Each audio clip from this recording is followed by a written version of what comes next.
What's up, everybody? This week we take a look at a comeback album from an overrated band and an underrated band all at the same time. 1997's Blur Blur. That and a whole lot more is to come on this week's episode of the 90s Podcast. Welcome to the show.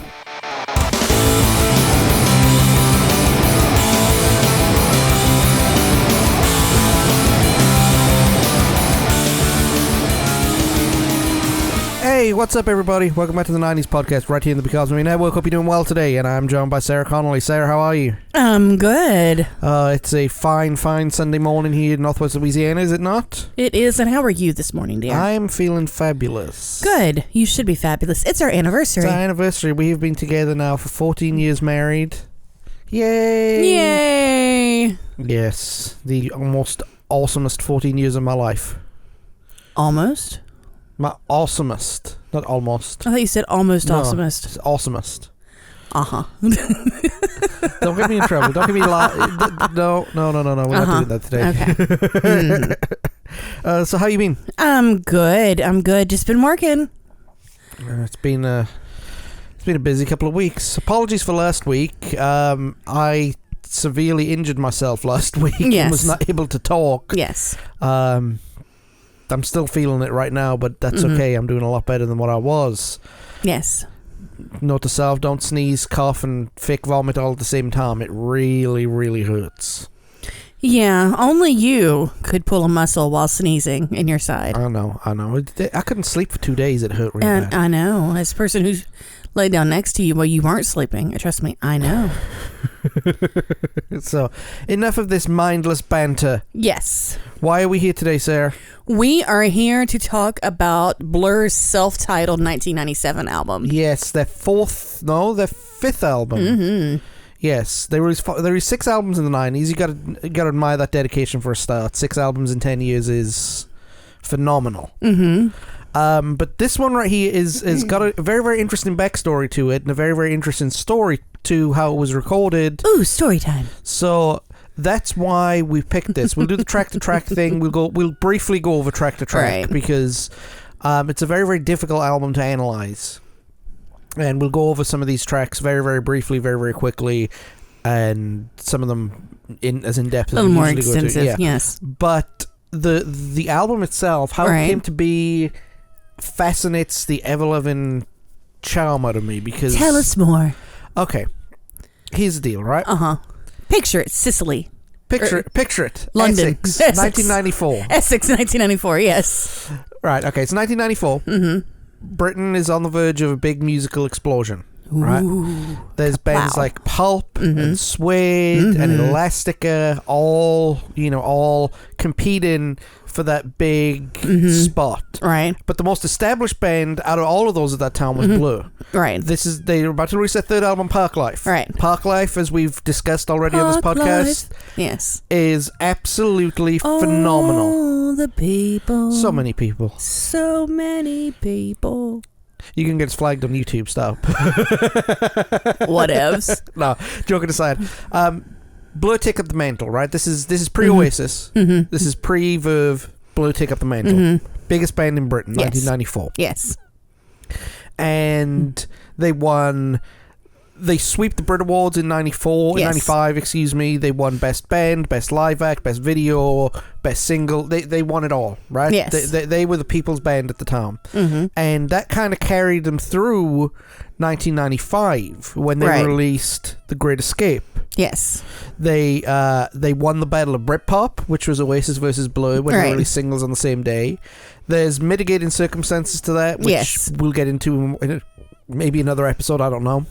I don't think they should be declared the winner, but I will shush there. Well, okay, for those of you interested, Oasis released one version of their single, and Blur released two versions of their single. Cheater, Pumpkin Eaters. That was allowed at the time. That allowed them to release more B-sides.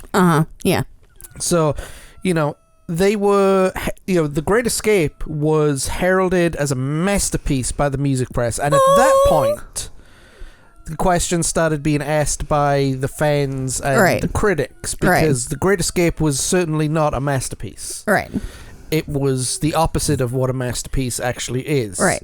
It was just because it had the Blur sticker on it that, Yeah.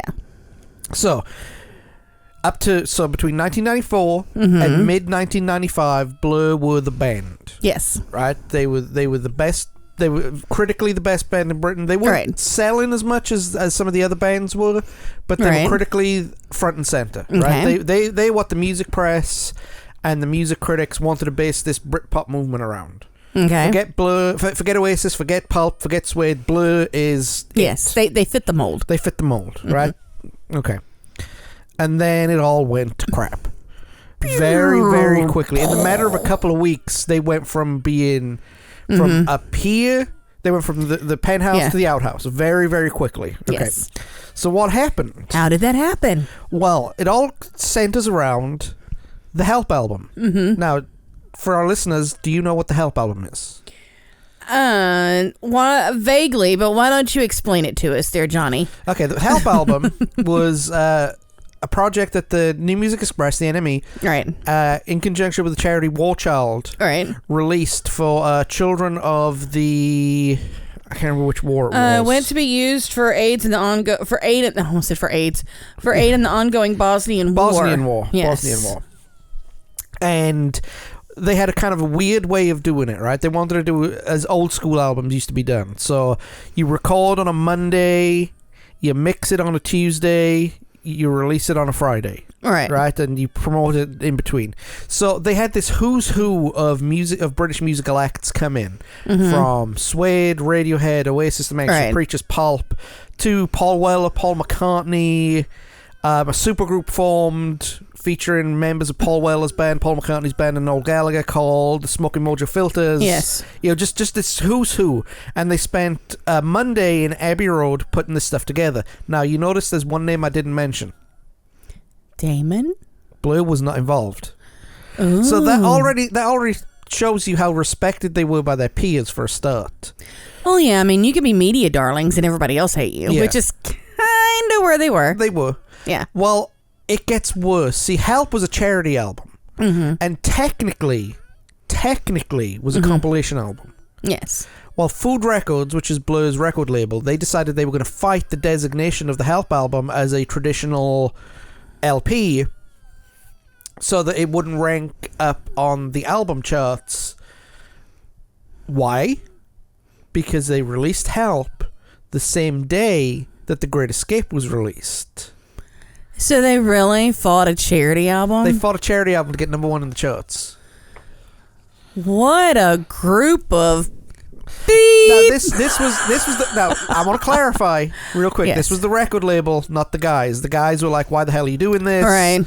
You know, blah blah blah. Did they publicly stand up against it? Well, this came out after the fact. Okay, but did they still publicly I don't know. Well, then it doesn't count. Well, many people could say, "Well, they fought it," but until Damon or Graham come out and say, "We told them blah blah blah blah blah blah blah blah, and we think it was blah blah blah," then, meh. Well, see, the problem is they screwed with the NME at this point. You got to understand how big the Rolling Stones. That's what that lyric means. To mess with the NME in the UK at that time was the equivalent of messing with the Rolling Stone at that time. Here in the magazine in the US, yes. So if the NME put their faith behind you and you screwed them over, vengeance is going to be kind of swift. So what happened is they failed in the Help album request. The Help album went out as an LP anyway. It didn't matter because The Great Escape still hit number 1 and Help hit number 3 anyway. Right, but it's still the point it's the premise. It's the premise of it, not the yeah. So, you took food out of the mouths of children. Well, that's true, but I mean, the retribution from the music press was swift. I mean, refugee children at that. From an ongoing Eastern European war. Sound familiar? Okay, well, we're not going to go there anyway. But anyway, so what happened was that their peers were already ticked off that they didn't, they didn't volunteer for this album to begin with. Now they're mad that they're redesignating the album.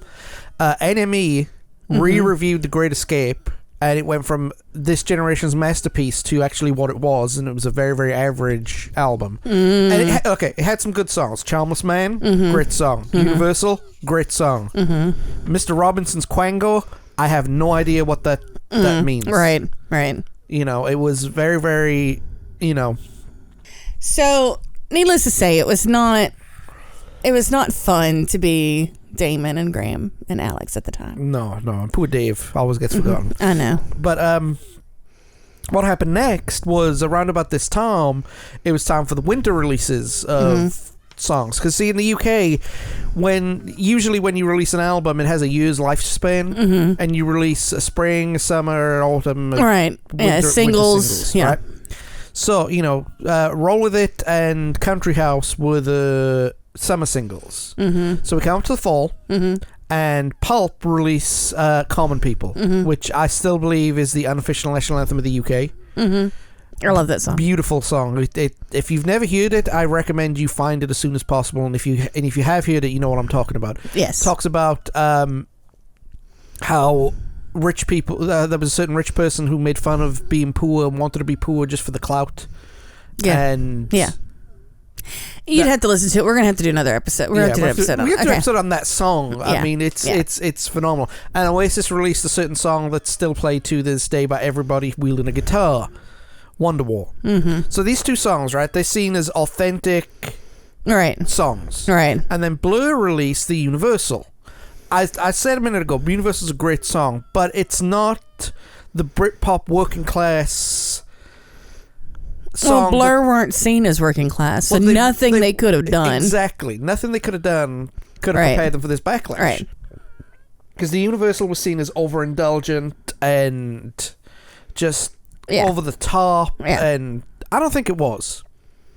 Oh, I mean, it's all in the in the sphere of what they were dealing with at the moment. But that got them labeled then not as a Britpop band, but as an inauthentic middle class pop band. Now, there's nothing more insulting as a working class person from the UK to be called middle class.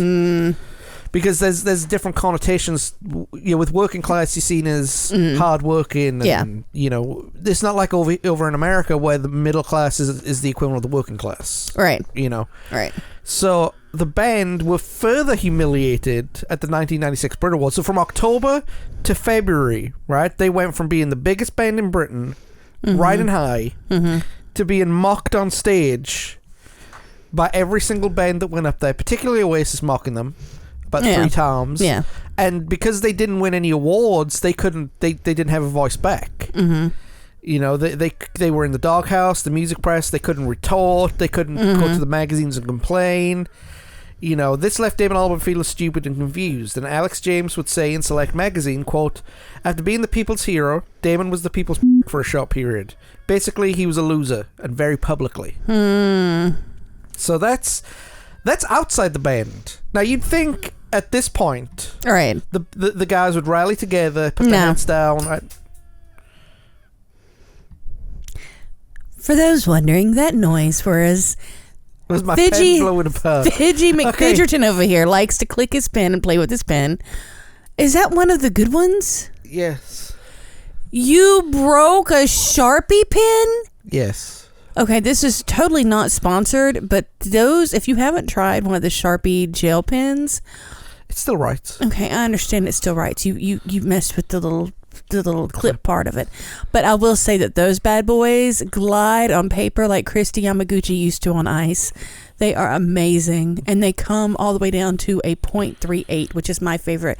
John uses a 0.7 because he likes... I like to see my words. Yeah, but yes. I like a thin, crisp line. But yes, they're fabulous. And he broke his pen. Anyway. Okay, sorry. Rock and roll, everybody. Yes. Rock and roll. So you'd think that the band would stick together and, you know, be creating an us versus them mentality. Woe is Damon. Mentality. You know, get their record label to pump out some press releases, stick to doing fantastic, phenomenal shows, and releasing the best work that they can to try and get everyone back on side. Yeah, but obviously that's not what happened. And you would be right. Correct. in that career. The band was literally falling apart. You know, Graham Coxon was just he was sick and tired of the kind of media circus that was following them. He was tired of Damon Albarn's control of the band creatively. He was tired of Alex James's playboy lifestyle. Right. You know, things deteriorated to the point where a TV performance nearly... Now, you know how TV performances work. Yes. For those of you who don't know, TV performances very rarely played live music. Right. It's pre-recorded. It's pre-recorded or lip-synced from the record. Right. So, this Italian TV show was expecting Blur to show up, and who showed up? Damon Albarn and Dave Rowntree. Nobody else. They were replaced by a cardboard cutout and a roadie miming bass guitar just to get through their performance of Charmless Man on this fabulous. On this show. Coxon basically ran away from the band and started locking himself in his house and listening to anything outside the Britpop scene. Right. So he was listening to underground US acts like Pavement, Lo-Fi, and he said, and I quote, "A lot of them were doing very interesting stuff with guitars, and I needed to be nourished. I suppose as a guitar player, there was none of that happening in English music, although English music was now more popular. So I started listening to more stuff from the States, from smaller labels," he said, in the No Distance Left Run documentary. So, what happened was Graham Coxon started shoving these records in Damon's face. You have to listen to this, listen to this, listen to this, listen to this. You have to listen. And he started listening to it and realized, you know what, we need to fix it. We need to change. We need to fix it. He can write pop songs at a piano with a story. But he needed a rock song. He needed to change. There was a song on Great Escape called Dan Abnormal, for example, which is just an anagram of Damon Albarn. And he was just making up characters very briefly. He was dialing it in at that point. Yeah. Not in a bad way. But still. He was doing his best effort, but he dialed into a formula that wasn't quite the fit that they needed. You know? Ironically, that's almost the same formula that he ended up tweaking with Gorillaz years later. Yes. But, because Clint Eastwood could have gone on that album. Yeah. Probably. And we see some early Gorillaz work in this album, too. But, so what happened is they sat down with their long-term producer and figured out how they could strip their sound completely down. Right. And during this, Graham Coxon did something that you and I would probably never do. He sat down and wrote a letter to his bandmate. Now that's, to me, I first read that, I went, why don't you just call him? But I think some things need to be said without interruption. Yes. So he wrote a letter and he wanted to make music that would, quote, scare people again. So the band got back together and started, practicing and jamming. And they started doing it in London, but they moved the sessions to Reykjavik in Iceland. Yes. So they needed to get as far away from British music, British media as possible. So instead of bringing any material to the sessions, they just jammed. Stephen Street said in The Observer, and I quote, Blur had decided the commercial pressures and writing hit singles was not going to be the main consideration anymore. The mood in the studio was very different from when I'd first worked with them. In the studio, once we got past those first few days where I felt everyone was treading on eggshells, there was a great atmosphere. I think that was because they didn't want to be competing with anyone on this record. They wanted to make a record that would keep the band together. Ooh, nice. So they had a moment of like, screw this band, I'm going home. And now they're back together again and all on the same page, which I think was definitely needed. Yes. So the recording process took 7 months, which in that time was an age to create an album. Yes. And it was done under the radar. Ooh. So you couldn't do that anymore today. No. Not with the interwebs being what they are. Well, see, they'd fallen out of favor so far. They weren't being chased. They weren't being chased, exactly. I mean, even though Oasis has stopped... Okay, you got to understand. While Blur were in Reykjavik making this album, the music press was focused on Nebworth Park. Well, then, and the fact that Reykjavik isn't known for its big paparazzi scene. No, true. But there weren't even reports of them being in Reykjavik. There was nothing. They were persona non grata. They no interviews, no calling Damon to rub it in his face, nothing. Right. That's how far they'd fallen. Instead of rubbing their enemy's success right in their face, they didn't do anything. So what happened next was in January of 1997, they released Beetle Bumps. Which nobody was prepared for and sounded completely different to Charmless Man, which was released a year earlier, and that set everything along its way. Yes. To what we're talking about today. And so now, let's talk track. Talk track. Hey. Hey, ba-dum-bum. Talk trash. Okay. So they released Beetle Bumps. Yes. Beetle Bum. I love this song. It was the comeback single. Yep. It was a complete departure, as you said, from what they had before, with fuzzy guitar and mumbly style lyrics at the beginning. Yeah. From anything, like I said, from anything the band had done before. I love that guitar slide. Mm-hmm. Yeah. Yeah. And seeing Damon actually playing guitar live was weird for people because that wasn't something that had been done before. Not often. I mean, he'd done acoustic sessions before, Right. but like he would always sit behind his Hammond, Right. or his his piano or something like that. And him to actually get up and play an acoustic was slightly jarring. Yeah.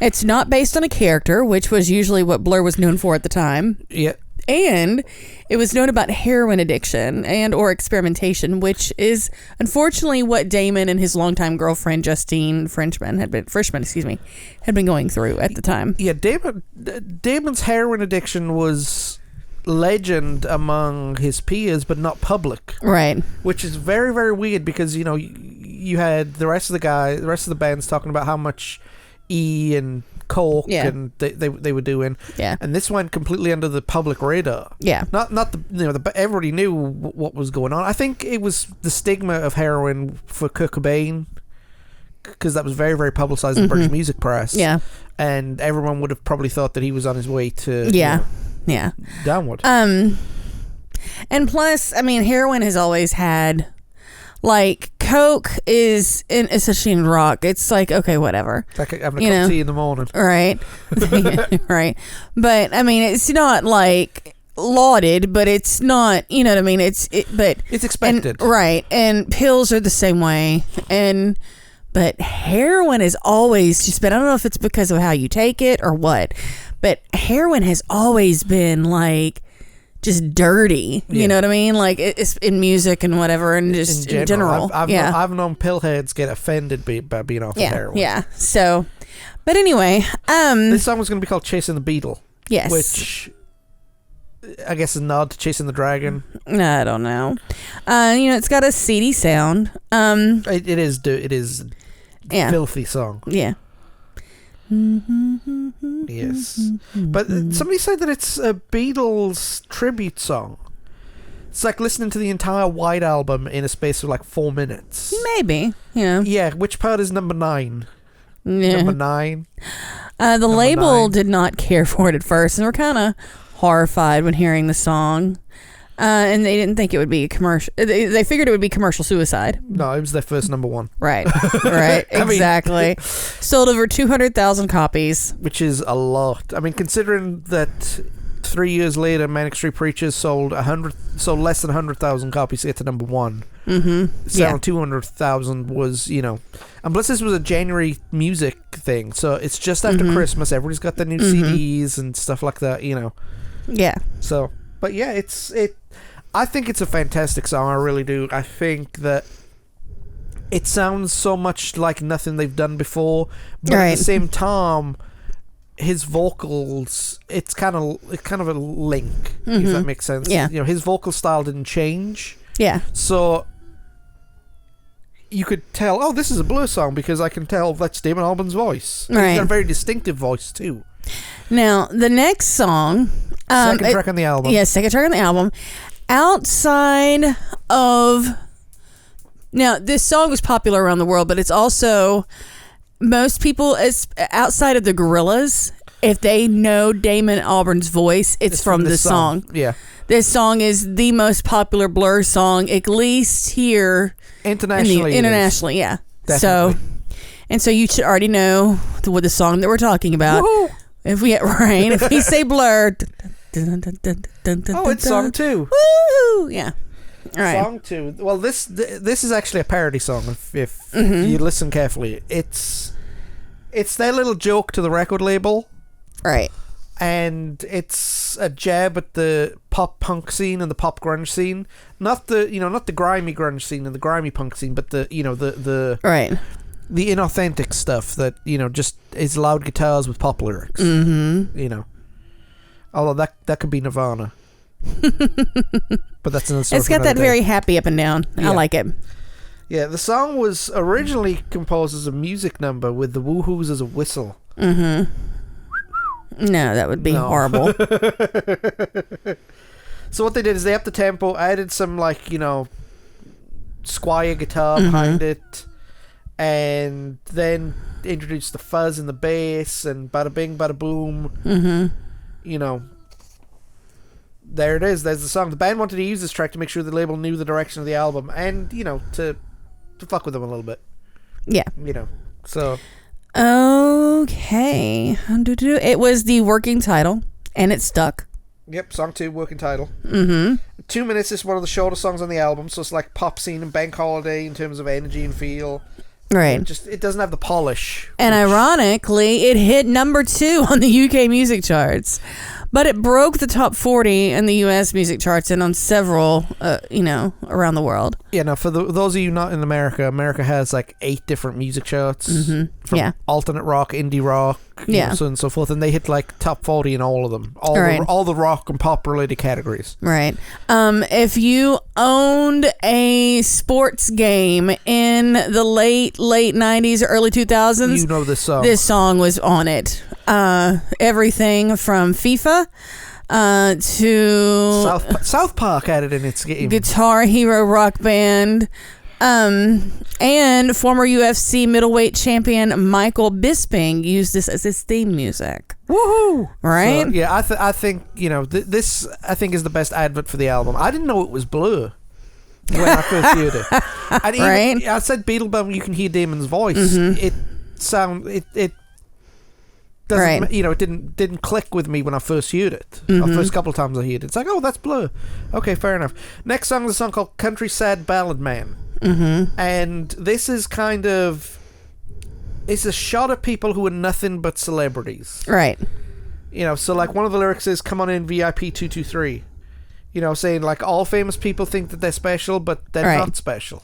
How many VIPs are there? If everyone's a VIP, then nobody's a VIP. Right, exactly. It's very, very lo-fi sound. It's very, very slow. It's got like sound effects and boings and stuff like that in the background. Yeah. So yeah, it feels very, very sleepy and almost country-ish. Yes. The next song was MOR, and it's Blur, My Man Bowie, and Brian Eno. Okay, so Brian Eno and David Bowie. Mm-hmm. There was an experiment that they had with this tune or melody line. Right. And they wrote many songs with the same chord progression, like Fantastic Voyage and Boys Keep Swinging. Mm-hmm. So Blur decided to take the tune and write their own lyrics to it and, give them credit and everything like that. MOR stands for Middle of the Road. Which is what something safe and not exciting, which is what Blur were before they took on this album. Yes. So, it's about a relationship, and if they stick the course, they'll be okay, but let's be normal and excited. Right. Next is On Your Own. Yes. Now this is this song right here. Yes. This is the first blurry sounding song on the album, right? It was different in terms of lo-fi and stuff like that, but it was the first song that sounded like a Blur track, and it's track 5. Totally deviates from the sound of the album.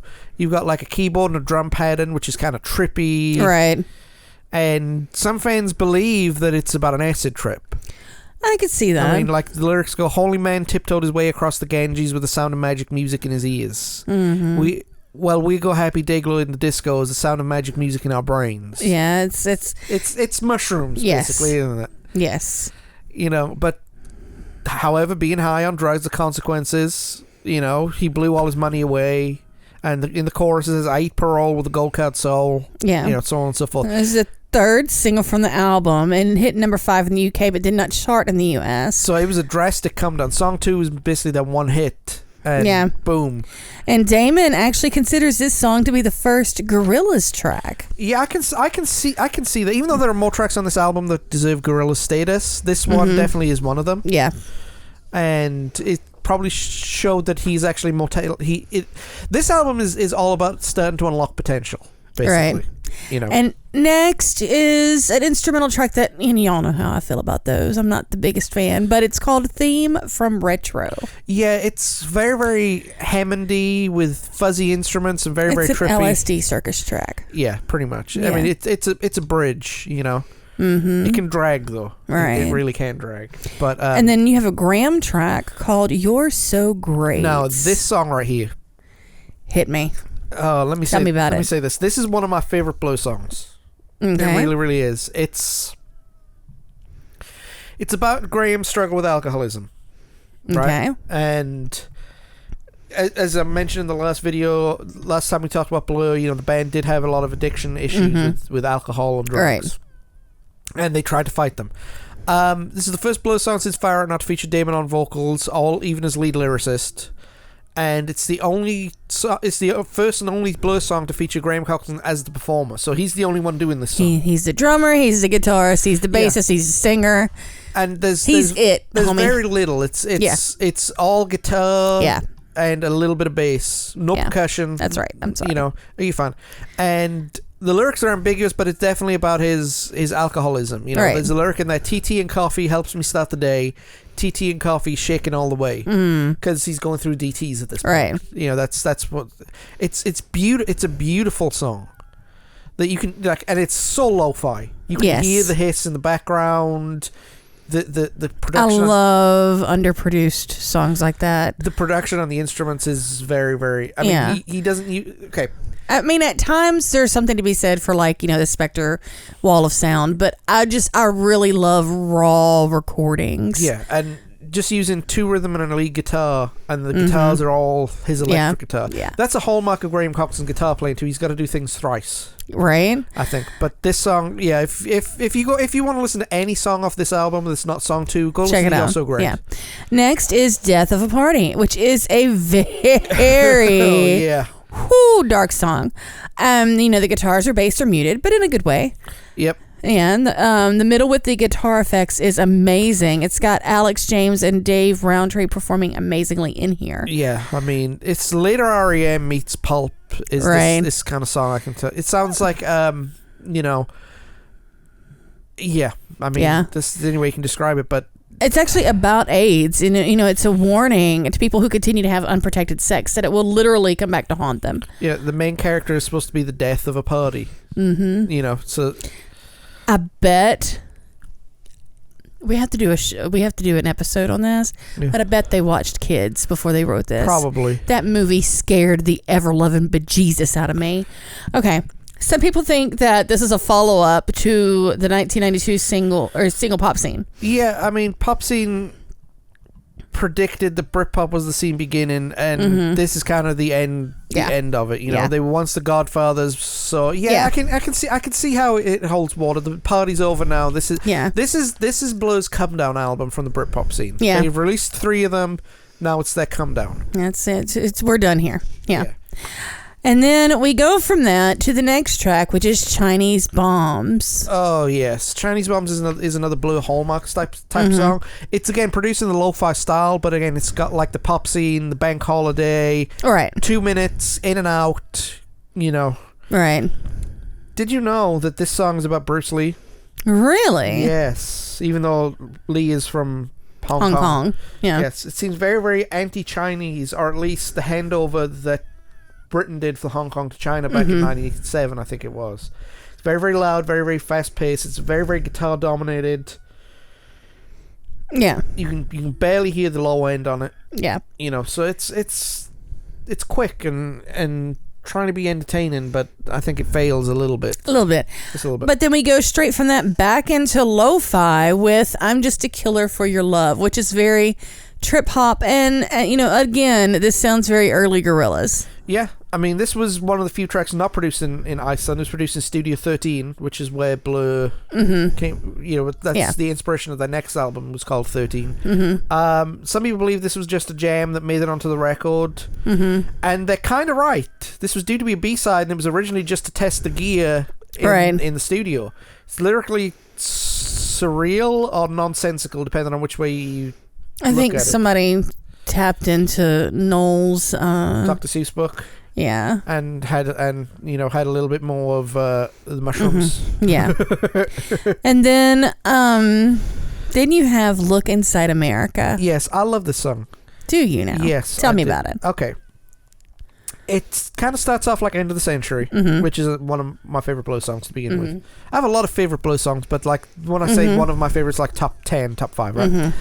And it's still got their lo-fi profile, but it's kind of more poppy and more traditional bluery. Yes. Than you give it credit for. Yes. It basically looks at Damon Albarn's relationship with America and how. How he used to hate America, but now he appreciates it for the quirks and idiosyncrasies that happen. Especially, the huge amount of quantity, but not quality, as he calls it. He says, "Go." One of the lyrics: "Go out and play second-rate chach, so it's a nationwide deal, so you got to go." Right. So, and I can see that. I'm not talking about playing the big boys, the late night TV. We're talking about Channel 55, right. Daytime, right? Ricky Lake versus David Letterman. Yeah, pretty much. Yeah. Talking about how the UK panders to America and has come to the conclusion that it's not his to be made, that he accepts the country for what it is. Good job. It's very, very... It goes back to blues roots with the characters, the cheesy pop sound, right? The wall of sound that's got it. Right. But it does it in a way that still surprisingly fits on the album.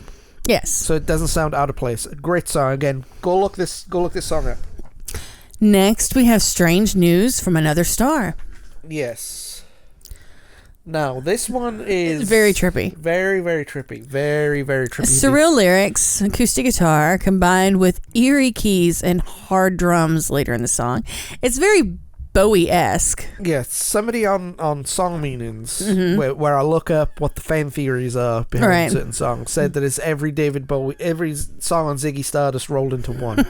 I could see that, yeah. So, it is primordial Good, Bad, and Queen. Yeah, and again, it goes back lyrically to Damon's heroin addiction, and it's titled after a Herman Hesse story of the same name. Herman Hesse. Yes. Then we move on to Moving On, but bump. This is transitional. Right. It's Park Life with a little more grit to it. Yeah. Yeah. It reminds me a lot. Second REM comparison. It reminds me a lot of Crush with Eyeliner by REM. Yeah. Distorted lyrics with guitars which are crunchy, and the lyrics are basically a rant to the music industry. It's like, hey, we're moving on. Right. So this is definitely, we're done with the Britpop, the enemies of the world, and if you don't like us, then that's your problem, not ours. And then we wrap up with Essex Dogs. Yes. Now, this right here... Okay, you own a DVD of U2's greatest hits video. Somewhere, yes. Something like that, yes. right? And there's a track on there where it's spoken word by The Edge. Yes. That's what this song kind of reminds me of. It's spoken word. The fact that you remember that I have that, and I've literally not cracked that case open in 18 years, and you remember that I have, that is so, this man, out of the two of us, he will remember an argument from 12 years ago. I digress. It's our anniversary. It's our anniversary. I like you. Yes. Yes. We've reversed the gender roles in our relationship. Let's just leave it at that. Look, I can't. Are you saying that stereotypically female, John? Well, you know what? I can't hammer a nail, but I can make Danger, Will Robinson. Right, there you go. Okay. So, Essex Dogs. So, it starts with simple up and down fading guitars. Yes. And then a simple beat, but this is basically spoken word. Damon talks about his hometown in Oldham, which is an area of Colchester, which is in Essex, just east of London. He said, quote, one of those Burgeon and Thatcher experiments where they were building loads of small estates, workers' houses and stuff like that. And yeah, this is the thing, right? Blur are considered an inauthentic pop band, and I get it. Colchester is not exactly, the hardest place in the world to grow up in. Yeah. But at the same time, it had the same problems, like unemployment, low school, stuff like that the rest of them had. It's just it was down near London, so people thought it was cushy. Right. After Damon's monologue, the song continues for about 3 more minutes. It's one of the darkest songs that they've ever produced. Yes. And then after silence, we have another instrumental. My favorite. And then the album fades to black. Yes. So I'd give this album 8 out of 10. 7.5 out of 10. Really? Yeah. I mean, it's got charm. It's got charm. It is not a charmless album, but I'm bummed. Very good. And I love Beetle Bum, and I love Song 2. And I love, some of the other aspects of the album, the other moments of the album. But an album as a whole, it's good. It's good. It's just not my favorite. Okay. That's good. I think it's a well done album. I mean, the four that preceded it, it's definitely different too. Yes. It's not happy-go-lucky, cheeky-chappy kind of thing. But the change in sound to go recording in 1995 to the change of sound to recording in 1996 is unbelievable. Right, yeah. It's unbelievable how they changed it so quickly and were good at what they did. Mm-hmm. It's the most personal album too at that point. Damon's songs about drug use, Graham's ode to his alcoholism, it garnered the band a little sympathy back. So they started to come back. And, maybe the music press were slow to write them off, because the next album, 13, would deal with the breakup of Damon Albarn and Justine Frischmann. Oh, yes, it would. And go even deeper into, he did the Graham thing of, okay, let's do lo-fi. Then he did the whole, okay, now let's make an album based on different style of music. You got gospel music on 13. Yeah, which is American gospel in British pop doesn't seem to. Although that song is like 5 minutes too long. Yes. This is what I call the come down album. It's the first come down album from a major Britpop band. Mm-hmm. Meaning that the party's over. Oasis wouldn't release theirs until 2000. Pulp would release theirs in 1999, and the Verve would release theirs in 1998. Pulp would be what? This is hardcore? Yes. Yeah. And Oasis would be? Salt Song? Yes. Okay. And the Verve would be? Not... Urban Hymns. No, it'd be the one after, wouldn't it? No, the Urban Hymns was definitely a come down from what they were trying to do. Okay. I was trying to think of the name of the album after Urban Hymns. But musically, this was a top notch. There wasn't an album after Urban Hymns. That's why my brain is going for nothing. That's why it's like, what comes after? And I was like, I'm like looking around like the meme of the woman with the math equations floating in front of her face that she's darting around. I can't think of it because it doesn't exist. Okay. You said the woman. If you hadn't said the woman, I'd be able to tell you who it was. Oh, okay. So let's talk about, and he'll think of it before we finish up, the legacy of this album. Yes, the legacy of this album. While it never reached the commercial heights on the Britpop scene, it did heal the band for the time being. Like, it got them to get over themselves and get back into a studio. Yeah, it's once a band starts falling apart, you have to do a lot to get it back together, and to get the band back on the same page for another few more years after that was phenomenal. Right. It wouldn't be until their 8th album, Think Tank, that they wrote another album in this style. Yeah, because 13 was more personal for Damon, and then they went back to producing lo-fi stuff. That didn't have Graham involved in it, though, unfortunately, because he. Oh, that's right. He left at Think Tank. Yeah, it would be to Magic Whip. Yeah. Didn't come back to the Magic Whip, which I still haven't listened to, which I'm going to have to listen to now. I've broken my vow and got Spotify. Yes.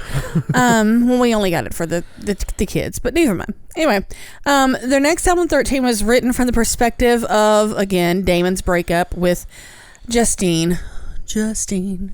Justine Frischmann from Elastica. It wasn't Justine Frischmann. It was Winona Ryder. What? Oh, yeah. The chick with the stuff is Winona Ryder. Oh. No, that's not. Yeah, that's not. No, I'm talking about the older blonde lady, not the Winona Ryder. Confused me. Oh, I would have known who that was. Okay. Anyway, I know who Winona Ryder is. Anyway, it is the breakup of Justine Frischmann. Damon album was 13. How are you gonna act like I don't know who Winona Ryder is? I don't know. I can't see. I was an American teenager in a preteen in the late 80s and all through the 90s, and Stranger Things. Dude, how do I not know whatever. Because sometimes your brain can draw a blank. Like, I forgot who Drew Barrymore was a couple of weeks ago. How were we married? Because my brain is like Swiss cheese. Okay. I love you. That fair enough? Okay. Anyway, this expansion of Damon's creativity led him to form Gorillaz. He also released 2 more bands to work on solo projects. Feeling glad. Anyway, well, expectations for Pulp and Oasis were high. They disappointed them with their follow-ups to Morning Glory and Different Class, respectively. Yeah, Be Here Now was considered overproduced, and This Is Hardcore was not what it was. It was... I like This Is Hardcore. Oh, I love This Is Hardcore. That's one of my favorites. Looking back, it's a phenomenal album. It's just they were expecting another Common People, and they got There Goes the Fear. Have you seen the kid doing when Jarvis they had a contest to see who could do the Pulp album, and that little 9-year-old boy comes out and starts singing This Is Hardcore, and everybody's just like, okay. But because of Morning Glory and Different Classes, place in regard to the Britpop scene, everybody was expecting the new albums to be even better, and they weren't. Whereas Blur, they sort of hoo and snuck in under the radar because nobody expected them to do anything. Right. You know, everybody expected them to break up essentially. What's really weird though is the band actually don't like this album. No, they consider it a step back, which is unfortunate because, you know, they realize it's an important step to get them where they wanted to be, but they compared it to another album, Modern Life is Rubbish, which was kind of... The change in sound was needed, but it didn't quite work for them. You know, it doesn't work for me, brother. Right. You know? Right. But Dave and Graham overcame their alcoholism during this time. Yeah. Which is good. They started doing, you know... Graham started delving deeper into more obscure music. Browntree became an animator, and Alex James, though. Alex James, being Alex James, is a cheesemaker. Yes. You know who Alex James reminds me of? David Williams. They are cut from the same cloth, as it were. So that is it for Blur Blur. Do you have any more thoughts and insights onto this wonderful, wonderful piece of music before we go, or are we good? We're good. We're good. Sarah, great to have you on. Thank you. We will have you back on next week. I'll be back here in a couple of minutes. All right, I'll see you guys later. Sarah, good to have you on. See you soon. Dear. I'll be back here in a second. Bye.